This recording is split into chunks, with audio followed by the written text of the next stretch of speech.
નમસ્કાર, હું રાજ. આપ જે રહ્યા છો સ્પાર્ક ટુડે ન્યૂઝ. વડોદરા શહેરમાં માનવતાનું ઉત્તમ ઉદાહરણ પૂરું પાડતો વધુ એક અંગદાનનો પ્રેરણાદાયી કિસ્સો સામે આવ્યો છે. અકસ્માતમાં ગંભીર ઇજાગ્રસ્ત થયેલા 44 વર્ષીય જીગરભાઈ નટવરભાઈ મહેતાના અવસાન બાદ તેમના પરિવારજનોએ અંગદાનનો મહત્વનો નિર્ણય લીધો હતો. રાજેશ ટાવર નજીક આવેલી વિષ્ણુકુંજ સોસાયટીના રહેવાસી જીગરભાઈને 7 થી 8 દિવસ અગાઉ અકસ્માતમાં ગંભીર ઇજાઓ પહોંચતા સારવાર માટે સ્ટર્લિંગ હોસ્પિટલમાં દાખલ કરવામાં આવ્યા હતા.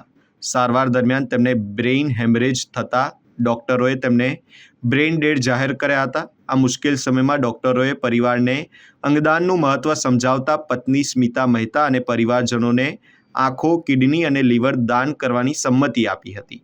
જીગરભાઈના દાનમાં મળેલા અંગો ગોત્રી સ્થિત GMERS હોસ્પિટલથી ગ્રીન કોરિડોર મારફતે અમદાવાદની AIIMS અને એપોલો હોસ્પિટલમાં ટ્રાન્સપ્લાન્ટ માટે મોકલવામાં આવ્યા હતા, જે અનેક જરૂરિયાતમંદ દર્દીઓ માટે જીવનદાયી સાબિત થશે. અંગદાનની પ્રક્રિયા પૂર્ણ થયા બાદ GMERS હોસ્પિટલમાં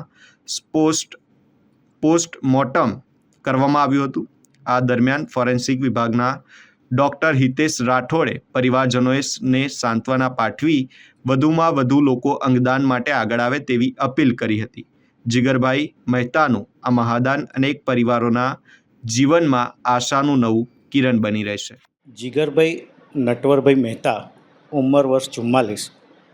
થોડા સમય પહેલાં એમનું કંઈક માર્ગ અકસ્માતમાં માથા પર ગંભીર ઈજા થતાં તેઓ સ્ટર્લિંગ હોસ્પિટલમાં દાખલ હતા અને ત્યારબાદ ગોત્રી મેડિકલ કોલેજમાં દાખલ હતા. જેમનું બ્રેન ડેથ થતાં તેમના પરિવારે સમાજ ઉપયોગી અને પ્રેરણાદાયક એક જે નિર્ણય લીધો છે અંગદાનનો, અને અંગદાન એ મહાદાન છે. એમના જે પરિવારે જે આ નિર્ણય લીધો છે એ સમાજ માટે અને જેને અંગ જરૂર છે એવા લોકો માટે એક જીવતદાન છે. અને આ જે ઉપયોગી કાર્ય કર્યું છે એના માટે હંમેશા અમે તેમના પરિવારના ઋણી રહીશું. અંગદાન પ્રક્રિયામાં મદદરૂપ થતા doctor Dipali madam, superintendent Shri doctor Anup Chandani sir, સાથે અમારા નર્સિંગ સ્ટાફ, સિક્યુરિટી સ્ટાફ તેમજ મેડિકલ પેરામેડિકલ સ્ટાફ અને ખાસ જે તજજ્ઞની ટીમ અમદાવાદથી એપોલો હોસ્પિટલ અને સિમ્સ હોસ્પિટલમાંથી આવી હતી તેમનો પણ અમે આભાર માનીએ છીએ. સાથે આ જે ભગીરથ કાર્ય, જે સેવાકીય કાર્ય છે એ આપના માધ્યમ સુધી પહોંચાડતા અમારા તમામ સેવાભાવી અને મીડિયા ભાઈઓનો પણ આભાર માનીએ છીએ.